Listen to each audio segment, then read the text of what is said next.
This is Wellness Unlocked, your space for smart, honest conversations about what it really takes to feel your best. We're your hosts, Sally and Maha, founders of a global wellness brand. And every single episode, we're going to bring you forward thinkers and innovators from the wellness world, those who can help you unpack best in wellness tips. If you're ready to upgrade your life, then you're in the right place.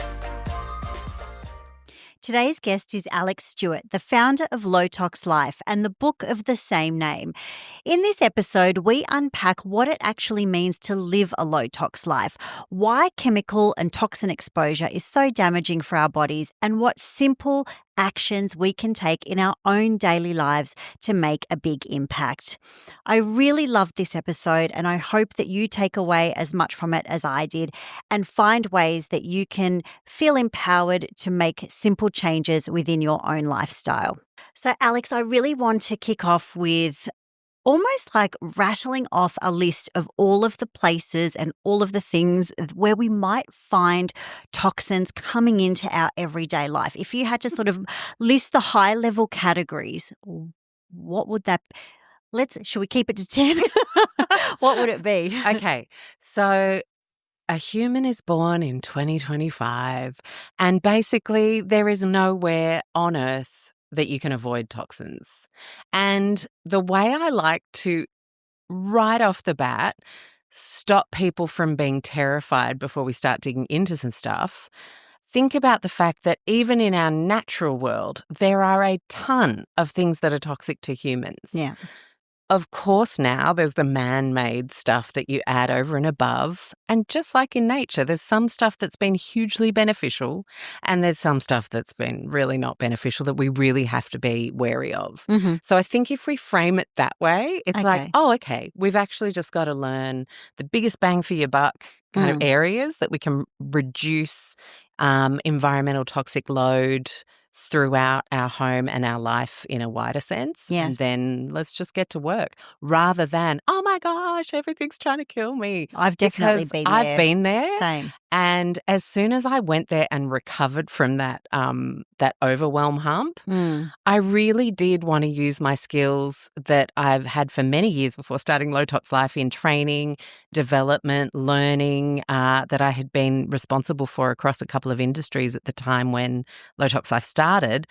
It was such an epiphany that I could use those skills for good in a space that is often, especially now with algorithmic preferences, geared to terrifying us to get us to pay attention, and I think it's so unhealthy. Yeah, and so we're already terrified. I know, right? I'm even. We're already seeing sick kids. Yeah. We're already seeing all the things that more toxins produce, and the last thing we need is to be terrified into paralysis instead of excited into agency and action. Yeah. No, I love that approach.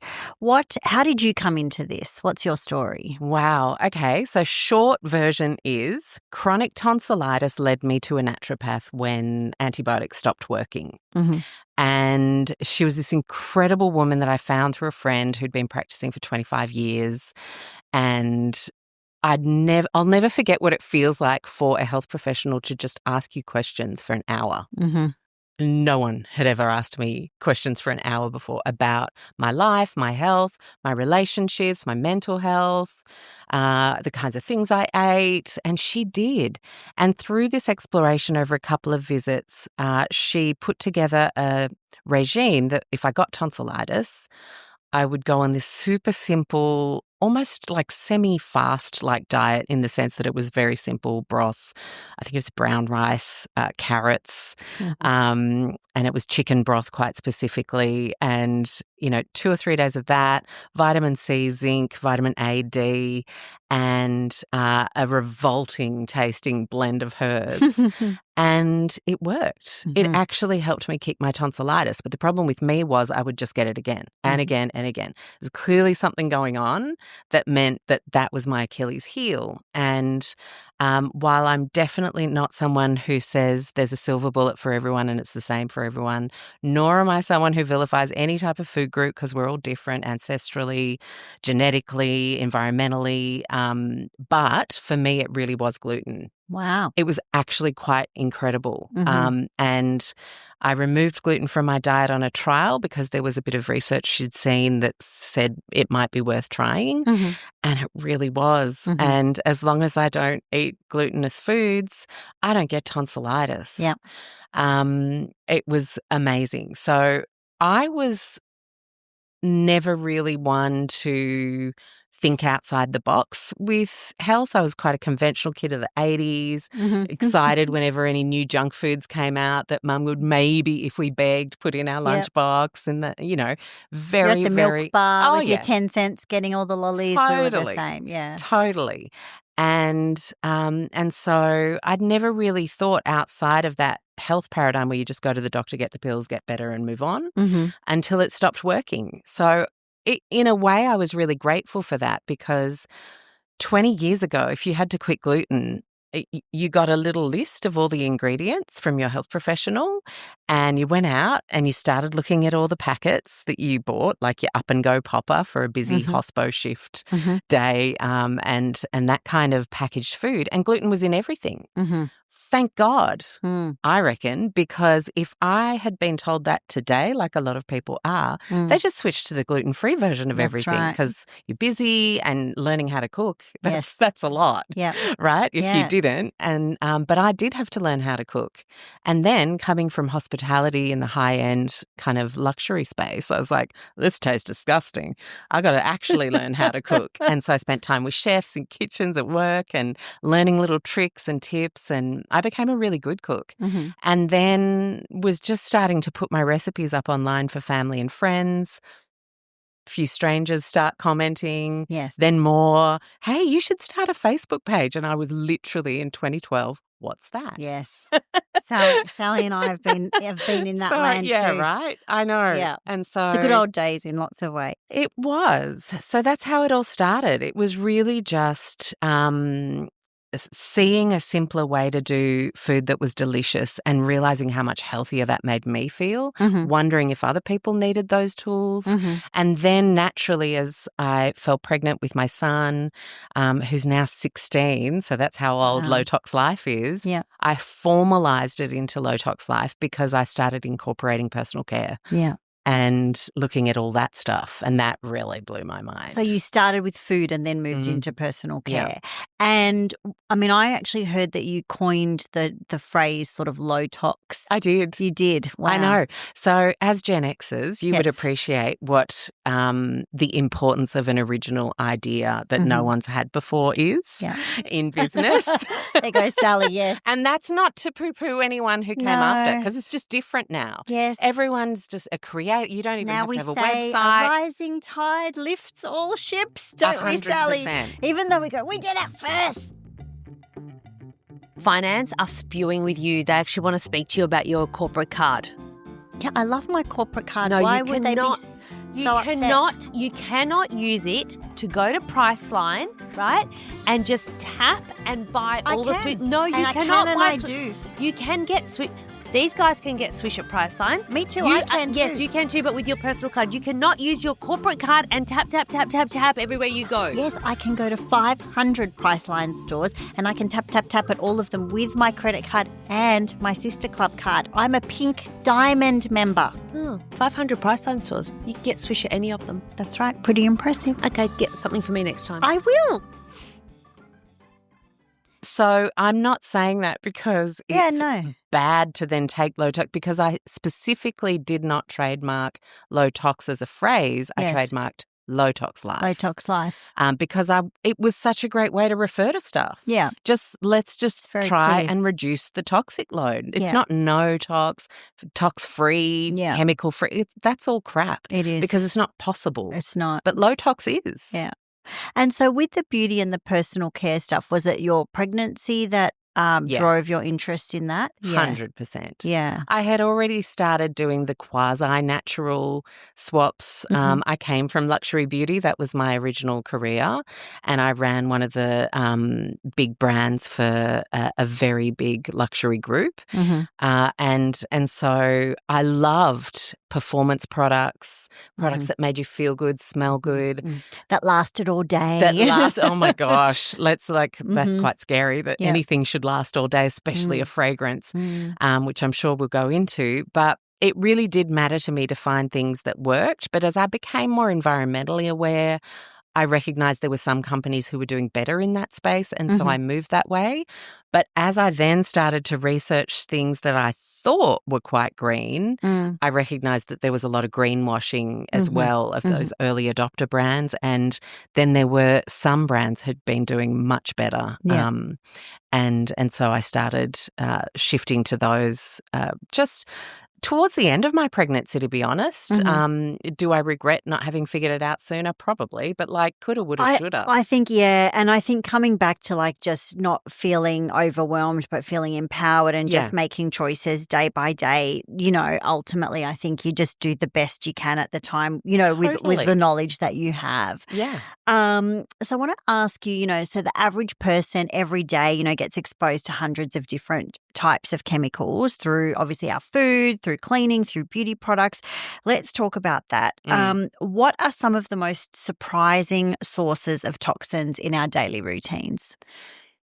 The most surprising ones, I guess, I think it's actually a concept that's surprising to most people, and that is that quite often in many countries in the world, with the exception of the European Union, most countries can't afford to test. Their government research agencies, like our CSIRO, does not have the time to test every single one of the 140,000 plus man-made chemicals since World War II. Yes. Either on their own or much less in synergy with other chemicals across different research groups, and show me the human who's going to put their hand up for the testing. Yeah. I'll see if that gives me breast cancer. Yeah. Sure. No. So it's very hard to test man-made chemicals to the extent that we would know for sure that they are 100% safe to be used either alone, in synergy, in a certain amount, and that they would degrade nicely in the environment and not cause flow-on effects. It's almost impossible to find really great research. It is, but I wonder whether, for me, sort of coming into this space, and hearing about, for example, glyphosate's a topic I'm extremely passionate about. Me too. I just for everybody who's listening, if you're not familiar with what it is, essentially it's a chemical, was used as in the war, right? As a chemical weapon. As a chemical weapon, but actually patented as an antibiotic. So there's the question mark around glyphosate, around potentially contributing to immune issues, gut issues, biome disruption. Totally. We could go on. And still to this day, it's sprayed on our crops, right? So initially after the war, when there was heaps of it left over, it was used by farmers to be sprayed around the perimeter of their properties, and then through a lot of marketing at the time, and we're talking about sort of back in the 70s, I think, and 80s, it was then marketed to, everyday kind of families doing their gardening, and wouldn't it be quicker for you to do your gardening if you just sprayed all the weeds with this instead, and it'll kill the weeds, and then, man in the house, you've got more time to watch football and drink beer, was originally sort of the way that it was marketed. But ultimately, this is something that gets sprayed on wheat, and typically, I believe, just before it's harvested in many instances. Luckily, not in Australia. Not in Australia. Maybe that's in the US. But ultimately, when you start to think about what is happening to your food before it even gets to the table or gets to, you at the supermarket putting it in your trolley, regardless of there not being enough studies, obviously, with people putting their hand up and saying, I'm happy to be a guinea pig in the research, just hearing about the history of something, or just hearing about the way in which things are utilized, or how many chemicals are actually sprayed on our food, or, the waxy coatings and things that get washed in bleach, at the supermarket. And you just then start to put together a picture, for me certainly one that I'd never really stopped to think about that much before, about all of the processing that takes place before I reach for the apple and put it in my trolley, or before I reach for much happens. the Wheat Bix or whatever. And that's Not that why I I'm like eating Wheat to Bix. mention that as a concept of awareness, because once you're aware that we are not testing nearly to the extent that we need to, and that things are often allowed into a marketplace, anything from talcum powder through to glyphosate, residue products, anything, until the poop hits the fan and liability comes into question and court cases happen. And then you get a quiet sorry and move on. Like, we have to know that that is happening widely to understand that actually it is unfortunately largely in our hands. To align with companies who are completely transparent, to align with farmers that we know if we can. And I say if we can because there is a big privilege question mark around that, and access question mark. Like, if you're in a regional town and it's not a farming town, it's an industrial town, and you've only got a Woolies, do your best with the Woolies you've got. For sure. Everyone is working from wherever they're from. 100%. But it's just about being armed with the knowledge, and then I think being able to make the choice. And, unfortunately, I think the reason why this topic is more important now than ever, and I think will continue to be, is that I do feel like, you started Low Tox Life in 2009, and I feel like only in recent times we're seeing a lot of this information now hitting our mainstream media around, we've got forever chemicals in our water supply. Like, someone will send me that, like a well-meaning relative will go, look at this. And I'll be like, and here's my blog from 2011 on this. Correct. And I'll be like, and so I think, tough. And the cows that are being given the, the something or other antibiotics so they don't fart anymore. And you're like, for fuck's sake, sorry. But you just it's so hard to keep up. So let's talk about food specifically, since we're on that topic. What sorts of simple swaps could we make when we're at the supermarket, in the food and grocery, in the produce and grocery aisles? I love this question, because the most simple swap you can make is thinking about your basket or your trolley as a percentage of packaged products and produce. And the number one thing you can do is not worry so much about what's on the labels, free from this, all that kind of stuff, but actually reducing packaged products and increasing produce. If that's hard, if that's overwhelming, that means you've been sold the totally false idea that real food is hard. And there's actually a learning step of upskilling and simplifying that needs to happen. I remember in my second book, Low Tox Life Food, where we really focused on this subject, because it's so much easier than we're led to believe it is. And it's not necessarily more expensive even to upgrade the quality of your sourcing if we're a bit more strategic. But when kids are only ever exposed to tasting plates of various crudités and a couple of dips and things after school, and maybe a handful of corn chips, but plain, so it doesn't have all the extra crap on it, that's what they'll eat. That's just what they'll eat. And it is a unified parental commitment that we all need to make to not brand food for kids. That's probably the number, because that's where it starts. And that's how adults end up still being addicted to their Tim Tams or their Kit Kats for a break, or, because you've just been sold it so many times. It's in your subconscious. I need a chocolate. I'm having a stressful day. And I still think that, but at least it's my 85% additive-free chocolate. Well, that's a simple swap. Right. And there is actually a way to start appreciating real food, and it's by simply increasing it. just slowly over time, whatever you can do. One product this week swapped for produce. Mm-hmm. Next week, instead of having a packet of afternoon tea, we have a handful of blueberries and apple wedges with some cheddar. It doesn't have to be hard. It doesn't have to be more expensive.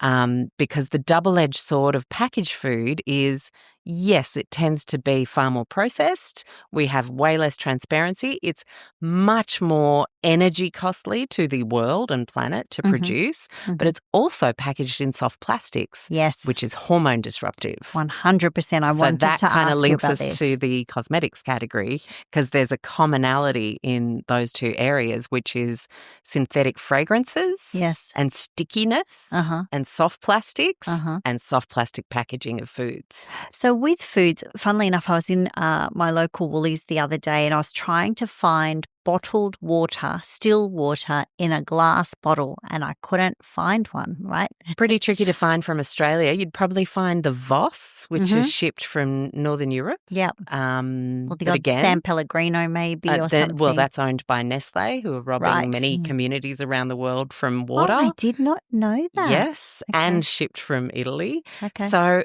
we're drinking water from overseas. That's got to be one of the lowest hanging fruit swaps we can make from an environmental perspective that exists. And I get that beautiful mineral rich water. It tastes better. It's better for us. Totally. But you have water filtration techniques now that remineralize and give you that delicious flavor to the water. If you do looking at the bottled stuff, right, and the plastic bottles and that on the shelf, I don't know if this is something you can answer, but how much plastic is actually in a bottle of water on the shelf? Do you know, it varies. And the reason it varies is because of the processing, the way different companies process. So there's that.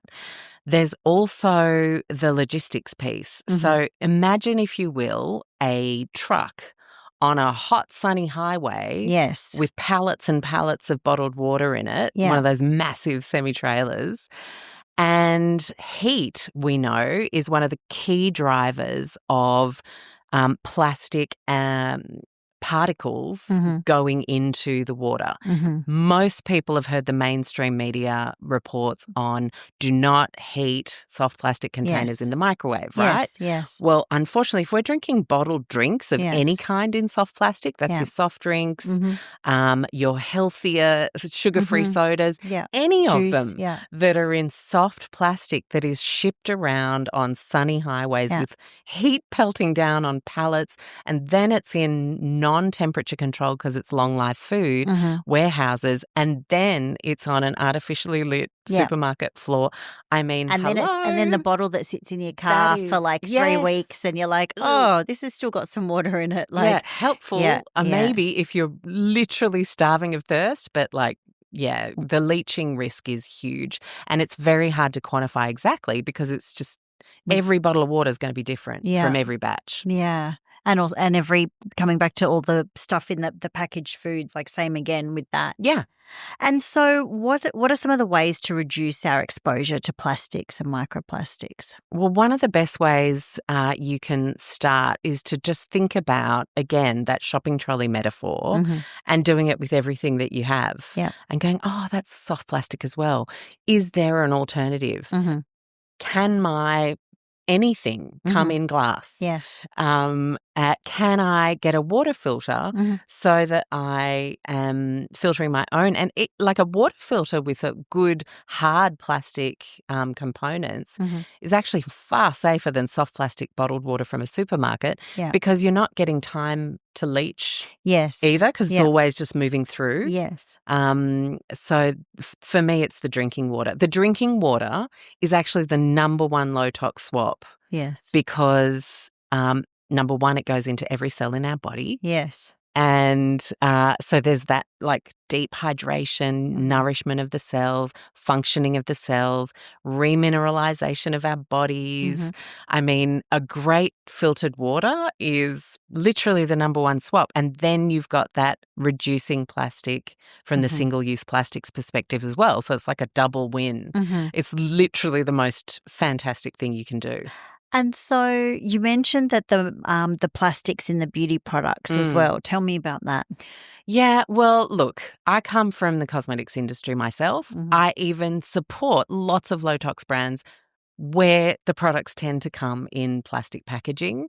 And here is where this soup analogy is really important. So to think, if you've cut your single-use plastic bottles, if you've stopped ordering so much takeaway because you're cooking more and you're using more natural products from the farmer's market or the produce section rather than packet stuff, you've reduced your plastic so much already.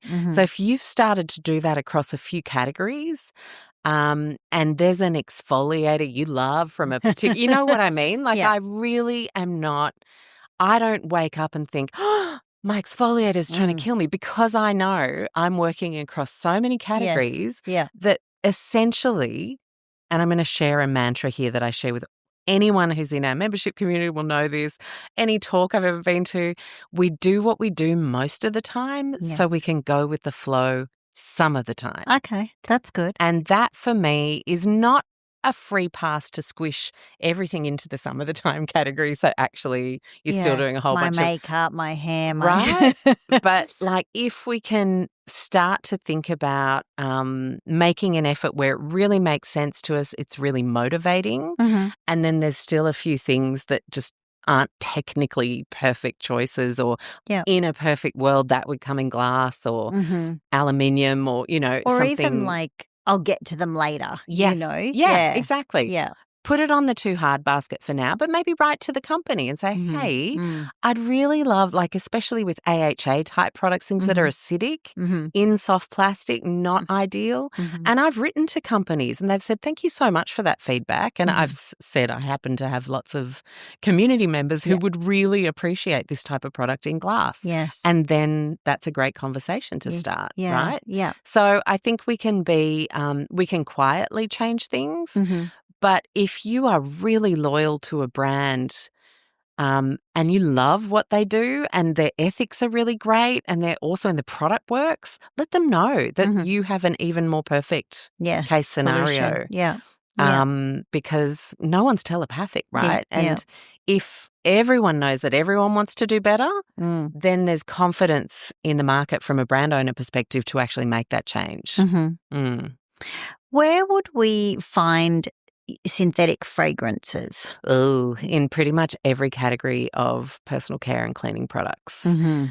Certainly, probably still about 90% of products. There are a lot of mainstream products that are starting to move away from synthetic fragrances, and I might just kind of unpack why they're not so great. Sure. What we know of synthetic fragrances is fragrance is an umbrella term.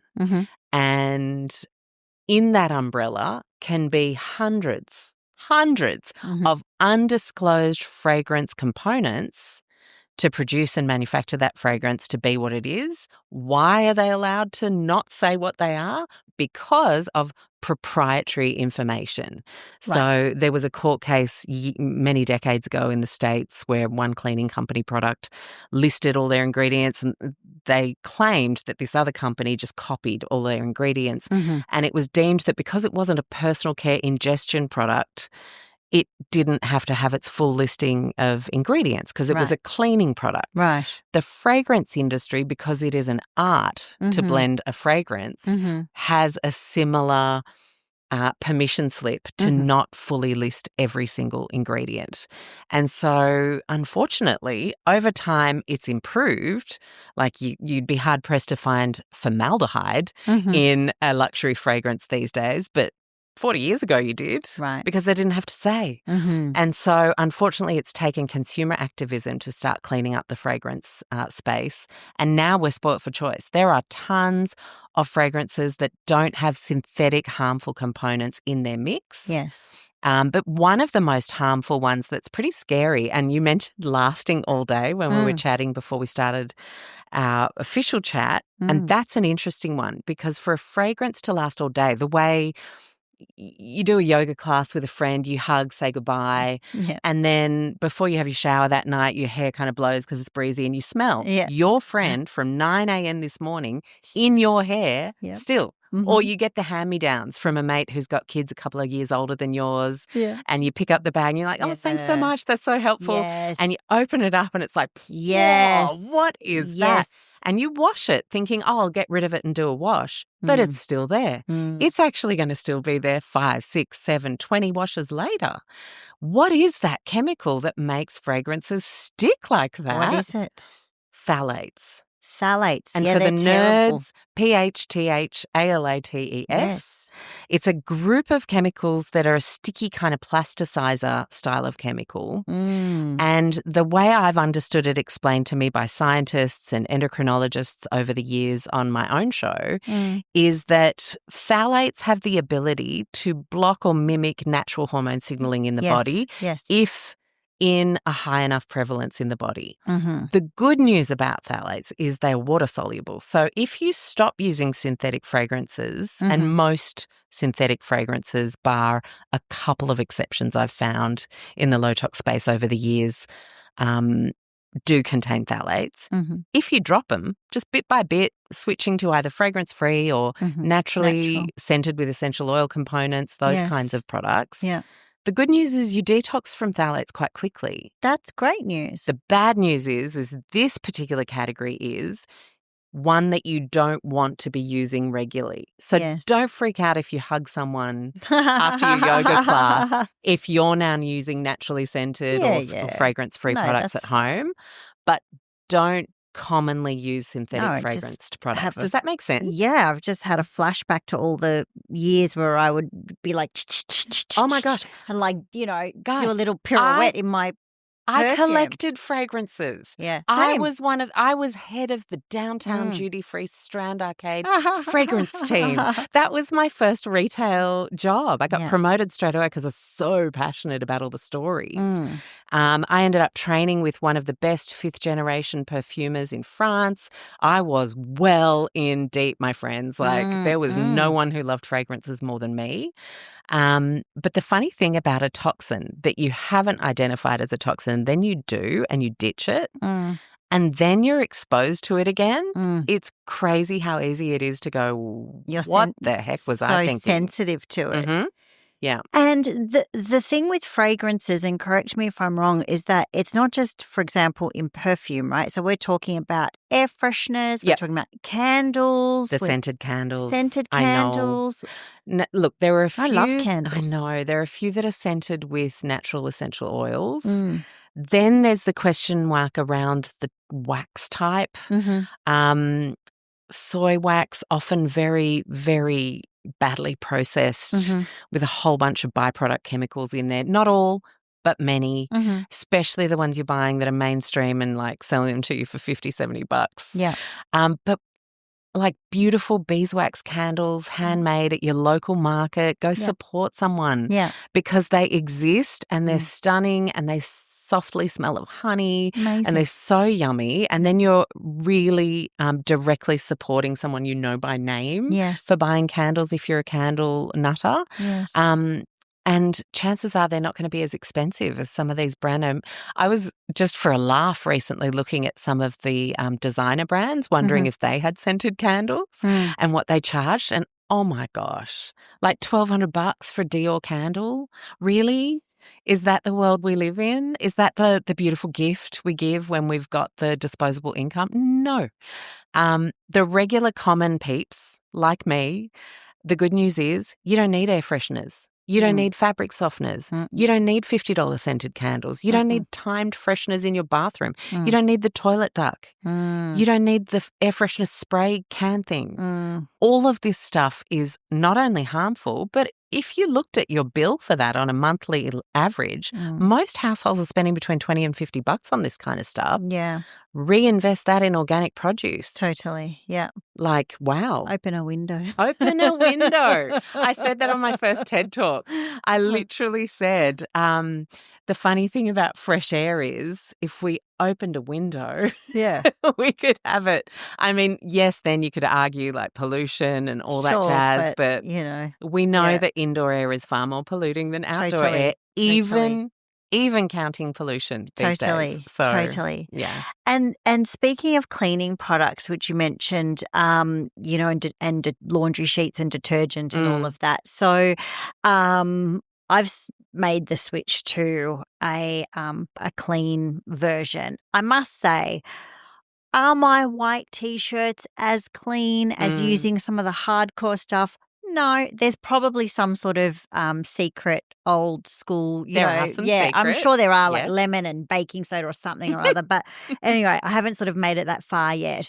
But funnily enough, it was more just I remember hearing someone say, like, when you actually turn the the back of the pack over, and it says, call the poisons, hotline or Yeah. whatever if this touches your eyes or if this if you ingest this or whatever, and saying, well, ask yourself, why would it be saying that? Like, if it was Why safe in indeed. any way. And then never mind when it runs down the drain and heads off into the waterways, like what's happening there? What's happening there? So it's really, again, what I find to be super exciting is when you see people not only wake up to the selfish, like I'm using stuff that's better for me, but when you open your eyes and realize I'm now sending better stuff out into the world and interacting with my environment indirectly, but interacting more responsibly, then it plugs us into a better sense of, doing something for more than just us. Yeah, you're looking out for your neighbour and as well. Yeah, and I think in this real kind of me, myself, self-care, boundaries, like that's all important, but we can risk being quite self-centered if that becomes the uni focus. And so, like, I really do like that win-win for us, win for the planet piece, because we're leaving this to our kids. Let's leave it in better shape. Yeah, completely. And so with cleaning products, there are tricks. You can add something in simple like getting some bulk borax and adding half a cup or a cup to your whites. That tends to be a bit more of an aggressive cleaner. Okay, thank you. I love the Dr. Bronner Salsuds product. Dr. Bronner's great. Because that's got a plant-based sodium lauryl sulfate, which completely biodegrades, so it's not harmful like your petroleum or your unsustainable palm. Dr. Bronner's great. It's like you can use this as like a shampoo, a body wash, a laundry detergent, a dishwashing detergent. Well, Salsuds I wouldn't use that as one personal you wouldn't? care because that one has the SLS in it. Oh, okay. I like mentioning that one because it's a much more aggressive cleaner for like clothes and things. So it is very helpful for stains, sporty kids, sporty families for sure. But if you're looking at something like a simple Castile soap, like you mentioned, I mean, you can literally put a tablespoon in your floor cleaning bucket. That's it. That's all you need. You don't need a product that says floor cleaner. You don't need a multi-purpose spray. Just put a teaspoon in a glass bottle, rest with water. That's it. Yeah. That's your spray. And I think if our great-grandmothers were around, and I'm sorry to generalize and make it a female statement, but just that's who was caring about those things. Unfortunately, we're still trying to work on equalizing that situation, but we're not there yet.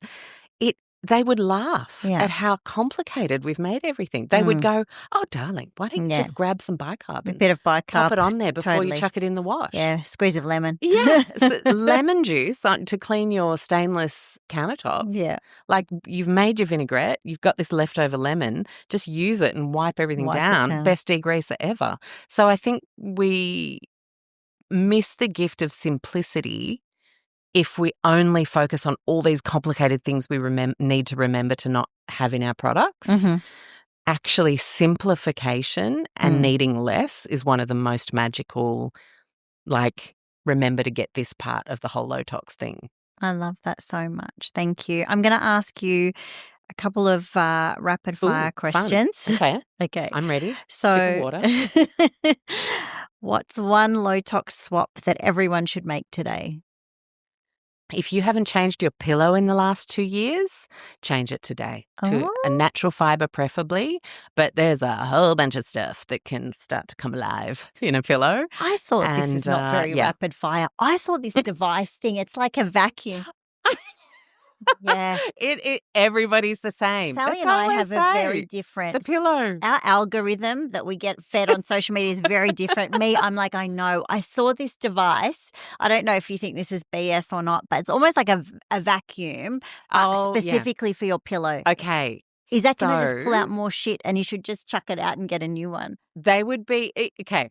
Yes, vacuuming is natural helpful. Fibers? Yes, vacuuming is helpful for your pillow, but those Instagram ads where they're like shell companies that don't actually exist other than as a drop ship kind of warehouse situation. It's usually a really crappy small motor. Okay. And you would be much better off using a super good quality vacuum. Oh, I've got a Dyson. Exactly. Yeah. So use the little couch attachment and do your mattress with that.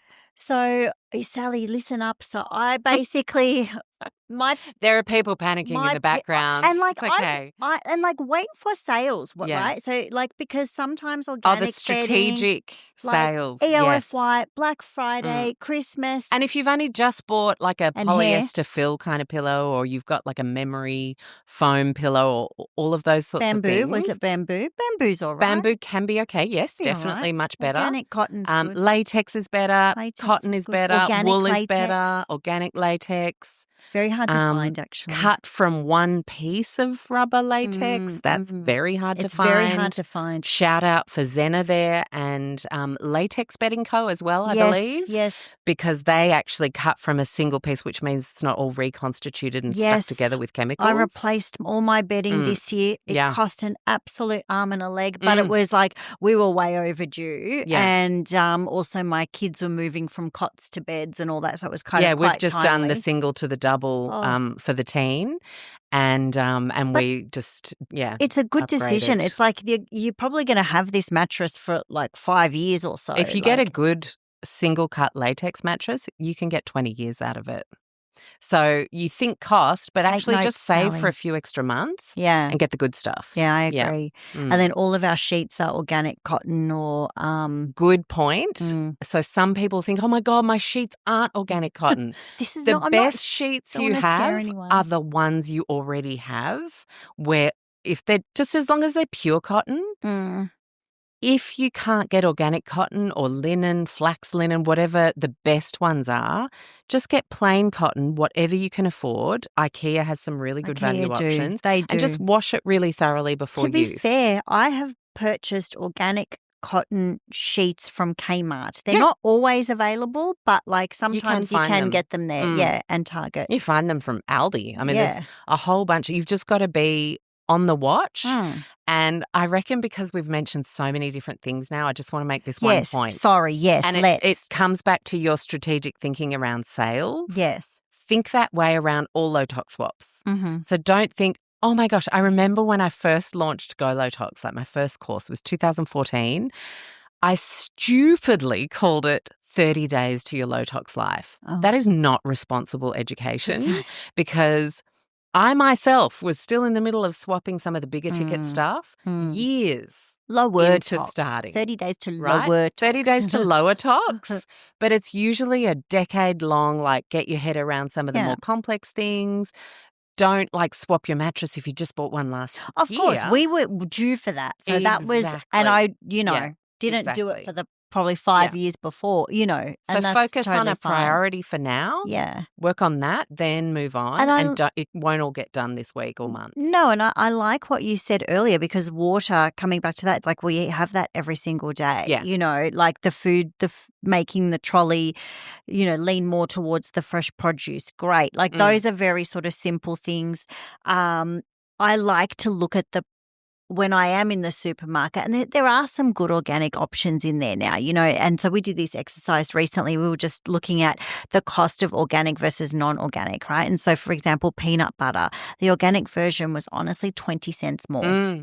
And so for the same size. And so it's also it's the awareness and it's not necessarily doing everything at once, as you said. So I like that approach there is a lot of information and it can be very overwhelming, but I think doing something is better than doing nothing. And just think of your most common things. If you guys get through a couple of carrot kilos a week, Yeah. start with carrots. Start with the carrots, yeah. Yeah. This But has- anyway, this that has was not such a fail. This is not rapid fire That at all. was such a fail This on is- rapid fire. It was Okay. because Sally was so shocked Let's by the refocus. pillow. We're But in. No, get it's okay. get We pillows, can do this. Sally. Get your Go. pillows. Okay, go to low tox products you can't live without.